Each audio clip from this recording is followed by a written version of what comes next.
how to fix Instagram login problem. Hello guys, welcome back to this new short tutorial. I'm going to show you two ways to fix the Instagram login problem. So the first way is you have to go to the settings, open the apps manager, and when you open the apps manager right here on this page, you will find all the apps that you have on your phone.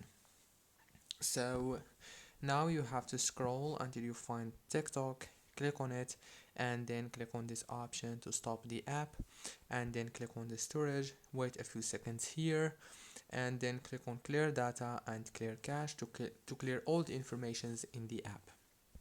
Go back again, click on the data usage and make sure that every option here is enabled, and that's it. That's the first way. The second way is you have actually to uninstall TikTok from your phone. Yes, you have to uninstall it and re-download it again from the Play Store or the App Store.